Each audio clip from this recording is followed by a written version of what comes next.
అప్పుల బాధలు వెంటాడుతున్నాయా? అయితే 6 JVR వారి జాతిరత్నాలు ధరించండి. విజయవాడలో 100 కోట్ల భారీ స్కామ్ వెలుగులోకి వచ్చింది. దీనికి సంబంధించి 2 తెలుగు రాష్ట్రాల్లో కూడా 4,000 వరకు బాధితులు ఉన్నట్లుగా అయితే తెలుస్తోంది. సో ఒక్కసారి ఈ మాషల్లా ఎంటర్ప్రైజెస్ అనే కంపెనీ బోర్డు తిరిగేయటంతో, టోకరా వేయటంతో అందరూ బాధితులు కూడా ఇప్పుడు విజయవాడలోని సత్యనారాయణపురం పోలీస్ స్టేషన్కి అయితే క్యూ కడుతున్న పరిస్థితి మనకు కనిపిస్తోంది. సో అసలు ఏం జరిగింది అనంటే, పసుపులేటి అంకుశం అనే వ్యక్తి మాషల్లా ఎంటర్ప్రైజెస్ అనే ఒక కంపెనీని స్థాపించి ఇందులో కాన్సెప్ట్ ఏంటి అనంటే, మీరు ఇంట్లోనే ఉండి వర్క్ చేసుకోవచ్చు. సో వర్క్ ఫ్రమ్ హోమ్ లాగా చేసుకోవచ్చు. ఇంట్లో ఉన్న ఇప్పుడు ఎక్కువగా గృహిణులు ఉంటారు కదా, వాళ్ళకి ప్రత్యేకంగా ఇది ఇంట్లో ఉండే మీరు కొంత ఇన్వెస్ట్మెంట్ చేసుకొని వర్క్ చేసుకోవచ్చు, మీకు మంత్లీ శాలరీస్ కూడా మేము పే చేస్తాము అని చెప్పేసి అందరినీ నమ్మించాడు అనమాట. సో ఈ ప్రాసెస్ ఏంటి అని అంటే, ఈ మనకి కిచెన్లో అంట్లు దోమే స్క్రబ్బర్లు ఉంటాయి కదా, ఆ స్క్రబ్బర్లకి సంబంధించిన ముడిసరికి ఏదైతే ఉంటుందో ఆ మెటీరియల్ మెషిన్స్ అనేవి మీరు మాకు ఇన్వెస్ట్మెంట్ ఇస్తే మేము మీకు ఇస్తామన్నమాట. మీరు అవి ఇంట్లో తయారు చేసుకొని ఉంటే నెలకి మేము అవి మీ దగ్గర నుంచి తీసుకొని ఎక్కువ రేట్కి తీసుకుంటాము. మీ దగ్గర అంటే మేము ముడిసరుకు కదా మీకు ఇచ్చేది, మీరు తయారు చేసిన దాన్ని మేము ఎక్కువ రేట్కి తీసుకుంటాము.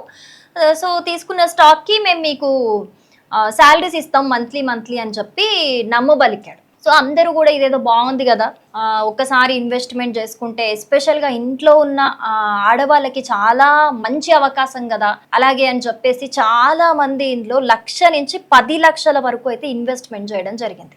1,50,000 నుంచి అయితే స్టార్టింగ్, ఆ 1,50,000 నుంచి 10 లక్షల వరకు చాలా మంది కూడా ఇందులో ఇన్వెస్ట్ చేశారు. అంటే స్టార్టింగ్ చేశారు, ఒక 3 నెలల వరకు కూడా అందరికి ఎవరికి కూడా అనుమానం రాకుండా ఫస్ట్ సరుకు ఇవ్వడం, ఫస్ట్కి సరుకు వచ్చేస్తుందట వాళ్ళకి, మిషన్లు అవన్నీ ఇచ్చేస్తారు. ఫస్ట్ మిషన్ ఇచ్చేస్తారు, తర్వాత ఏవైతే స్క్రబ్బర్స్కి కావాల్సిన సామాన్లు అవసరం ఉంటాయో అవన్నీ ఇచ్చేసిన తర్వాత మళ్ళీ నెక్స్ట్ ఫస్ట్కి అన్నీ తీసుకోవడం, వాళ్ళకి ఎప్పుడెప్పుడు అయిపోతాయి కదా, రెడీ అయిపోయిన తర్వాత మళ్ళీ వాళ్ళు ఏవైతే పర్చేస్ చేస్తారనమాట, ఎక్కువ రేట్కి పర్చేస్ చేసుకొని తీసుకెళ్ళిపోయి మళ్ళీ ఫస్ట్ నుంచి 4th వరకు ఎవ్రీ మంత్ 4th అయితే మనీ శాలరీస్ వేసేస్తారట. ఇదేదో బాగుంది కదా అని చెప్పేసి, అది ఓన్లీ విజయవాడలోనే కాదు, చుట్టుపక్కల వేరే జిల్లాల నుంచి కూడా చాలా మంది వచ్చి ఇందులో ఇన్వెస్ట్మెంట్ చేయడం జరిగింది.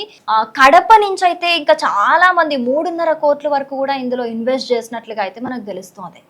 అయితే మరి ఇదంతా బయటికి ఎలా వచ్చింది, ఇది ఒక మోసం బయటికి ఎలా వచ్చింది అని అంటే, ఈ నెల ఫస్ట్ నుంచి శాలరీస్ 4th కదా వేసేది, 4th వరకు చూస్తే ఫస్ట్కి ఆల్రెడీ స్టాక్ అనేది వీళ్ళకి ఇస్తారు కదా, ఆ స్టాక్ అనేది ఫస్ట్కి రాకపోయేసరికి చూశారు మరి శాలరీస్ కూడా వేస్తారా అసలు ఏంటి చూద్దామని వెయిట్ చేస్తే 4th, 5th శాలరీస్ కూడా పడకపోతే ఎవరైతే ఆఫీస్లో ఉంటారో, ఆఫీస్లో రమేష్ రెడ్డి అలాగే పవన్ అనే వాళ్ళు ఉంటారట, టెలికాలర్స్ కూడా ఉంటారట, వాళ్ళని వెళ్ళి అడిగితే స్టార్టింగ్లో వాళ్ళు రెస్పాన్స్ ఇచ్చారు, కానీ తర్వాత వాళ్ళు కూడా పరారీ అయిపోయినట్లుగా తెలిసిందట. సో తెలిసిన తర్వాత వీళ్ళు ఒక్కొక్కరుగా ఆయనకి, ఎవరైతే పసుపులేటి అంకుశం ఉన్నాడో ఆయనకి మెసేజ్ చేస్తుంటే అందరూ అడుగుతారు కదా, ఒక్కసారి ఇలాంటి వాటిలో డౌట్ వస్తే అందరూ బాధితులు కూడా ఖచ్చితంగా కలిసికట్టుగా ఉంటారు కాబట్టి ఆయనతో మాట్లాడితే అందరికీ ఒకటే ఆన్సర్ ఇస్తున్నాడట, నా దగ్గర సరుకు లేదు, ఏమీ లేదు, నేను డబ్బులు కూడా చెల్లించలేను, ఏం చేసుకుంటారో చేసుకోండి అని చెప్పేసి అందరికి ఒకటే మెసేజ్ పంపాడనమాట. అంటే బోర్డు ఎత్తేసాడు, ఇంకా ఆ కంపెనీకి సంబంధించి ఏమీ లేదు, అసలు ఎక్కడున్నాడో కూడా తెలియదు. అంతకుముందు నేను ఇక్కడ ఢిల్లీకి వచ్చాను కొంచెం డ్రై ఫ్రూట్స్ బిజినెస్ గురించి మాట్లాడడానికి అని చెప్పాడట. బట్ తర్వాత అందరు మెసేజ్ చేస్తుంటే నాకు సంబంధం లేదు, ఏం చేసుకుంటారో చేసుకోండి అని చెప్పాడట. అది ఇప్పుడు పరిస్థితి. దీనికి సంబంధించి చాలా మంది కూడా వందల సంఖ్యలో పోలీస్ స్టేషన్కి, సత్యనారాయణపురం పోలీస్ స్టేషన్కి అయితే వెళ్ళారు. మరి జనాలు అంత ఈజీగా ఎలా నమ్మారు వీడిని అని అంటే, అంత ఈజీగా ఏం నమ్మలేదు. దీని వెనుక చాలా బ్యాక్గ్రౌండ్ ఉందన్నమాట, చాలా హార్డ్ వర్క్ ఉంది. మోసం ఎలా చేయాలో దానికి సంబంధించిన హార్డ్ వర్క్ చాలా ఉంది. సో ఎలా నమ్మారు అని అంటే, ఇన్స్టాగ్రామ్లో కావచ్చు, ఫేస్బుక్లో కావచ్చు, యూట్యూబ్లో మంచి ట్రస్టెడ్ కంపెనీ నుంచి వచ్చే యాడ్స్ ఎలా ఉంటాయి అలా యాడ్స్ చూశారు జనాలు. ఫస్ట్ యాడ్స్ చూసి ఆయన దగ్గరికి వెళ్ళి ప్రాసెస్ చెప్తే, టెలికాలర్స్ కూడా ఉన్నారు, డీటెయిల్గా ఎక్స్ప్లెయిన్ చేస్తే ఆయన ఇచ్చిన ఆఫర్ ఎలాగో బాగుంది కాబట్టి అందరూ ఆబ్వియస్గా ఇది మంచి అవకాశంగా భావిస్తారు, ఇంట్లో ఉండి వర్క్ చేసుకోవచ్చు అంటే. అలా నమ్మారు. నమ్మిన తర్వాత ఆ డాక్యుమెంటేషన్ కూడా ఆయన చూపించిన ఏదైతే వీళ్ళు కాంట్రాక్ట్ తీసుకున్నారో ఈ కాంట్రాక్ట్కి సంబంధించినవి కూడా డాక్యుమెంట్స్ ఏవైతే ఉన్నాయో అన్నీ కూడా ఇది గవర్నమెంట్ రిజిస్టర్డ్ కంపెనీ, ఆ గవర్నమెంట్ నుంచే వస్తుంది, జిఎస్టీ కావచ్చు, ఇవన్నీ కూడా పక్కాగా చూపించాడట. కానీ ఇప్పుడు ఇదంతా బయటపడ్డాక తెలిసింది అవన్నీ మోసమని, అదంతా ఫేక్ డాక్యుమెంట్స్ అది. కానీ జనాలకి మాత్రం పర్ఫెక్ట్ డాక్యుమెంటేషన్ ఉన్నట్టు కూడా అన్ని కరెక్ట్గా జిఎస్టీతో సహా కరెక్ట్గా చూపించాడు. జిఎస్టీ కూడా అవుతుంది అని అంటే జనాలు ఇంకా మరి గవర్నమెంట్ రిజిస్టర్డ్ కంపెనీయే కదా అని చెప్పి నమ్ముతారు కదా.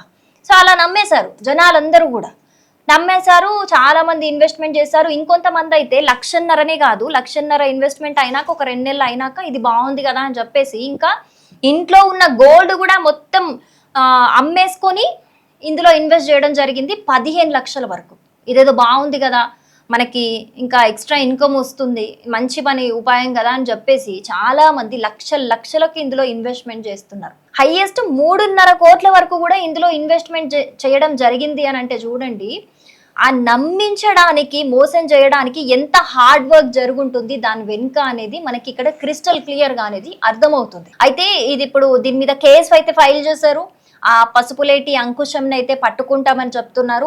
అండ్ అంటే 2 తెలుగు రాష్ట్రాలకి సంబంధించి కూడా దీనికి సంబంధించి 4,000 మంది వరకు బాధితులున్న నేపథ్యంలో దీనికి సంబంధించి ఒక సిట్ బృందాన్ని కూడా ఏర్పాటు చేశారు. సో ఇన్వెస్టిగేషన్ అయితే జరుగుతోంది. చాలా మంది మహిళలే ఉండడం నిజంగా ఒక గమనార్హం. ఎందుకంటే చాలా మంది మహిళలు ఇంట్లో గోల్డ్ అమ్మేసుకొని వాళ్ళ సేవింగ్స్ రూపాయి కూడబెట్టుకున్న సేవింగ్స్ అన్నీ కూడా ఇందులో ఇన్వెస్ట్మెంట్ చేసాం మేము, బట్ ఇప్పుడు లాస్ట్కి మోసపోయాము అని చెప్తూ ఉన్నారు. స్టార్టింగ్లో అయితే ఒక 2-3 మంత్స్ అయితే కరెక్ట్గానే మనీ వచ్చాయట, మంత్లీ 30,000 వరకు. అంటే ఎంత ఇన్వెస్ట్మెంట్ చేస్తారో, ఎంత స్టాక్ ఇచ్చి మీకు ఎంత వర్క్ చేస్తారో దాన్ని బట్టి అయితే శాలరీ ఉంటుందట. సో అంత బాగానే ఉంది స్టార్టింగ్లో. అంటే 3 మంత్స్ నమ్మిచ్చాడు, ఇంకా చాలా మంది బాధితులు ఇంకా వస్తారు అని చెప్పేసి. ఆ లెక్కన అందరూ ఇప్పుడు మనకు ఒకటి బెనిఫిట్ అవుతుంది అని అంటే మనం ఇంకో 4గురిని తీసుకొస్తాం కదా.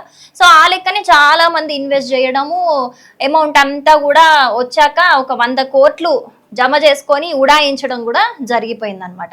సో అందుకనే ఇలాంటి స్కామ్లు ఈ రోజుల్లో బాగా జరుగుతున్నాయి, భారీ స్కామ్లు. వర్క్ ఫ్రమ్ హోమ్ అనగానే అందరం కూడా చాలా చాలా చాలా ఇంట్రెస్ట్ చూపిస్తూ ఉంటాం. ఎందుకంటే హ్యాపీగా ఇంట్లోనే ఖాళీగా ఉంటే ఏమొస్తుంది, ఎస్పెషల్లీ గృహిణులు ఎక్స్ట్రా ఇన్కమ్ వస్తుంది, హస్బెండ్ కి సపోర్ట్ చేసినట్టు ఉంటుంది, పిల్లలకు పనికొస్తాయి అని చెప్పేసి ఇలాంటివి నమ్మితే ఇలాగే మోసపోవాల్సి వస్తుంది. కాబట్టి ఎంత గవర్నమెంట్ రిజిస్టర్డ్ కంపెనీ అయినా ఇంకా జాగ్రత్తగా చూసి ఇన్వెస్ట్ చేయడం అనేది చాలా మంచిది. ఎందుకంటే ఈ రోజుల్లో ఇలాంటి మోసాలు అసలు సొంత వాళ్ళని కూడా నమ్మే పరిస్థితులు లేవు ఈ రోజుల్లో. అందుకే తస్మత్ జాగ్రత్త. ఇప్పటికైతే ఈ కేసుకి సంబంధించి సిట్ బృందం అయితే ఏర్పాటైంది. ఎవరెవరు ఉన్నారో దీని వెనుక ఏంటి సంగతి, అసలు ఆ పసుపులేటి అంకుశంని పట్టుకునే పనిలో అయితే పోలీసులు నిమగ్నం అయ్యున్నారు.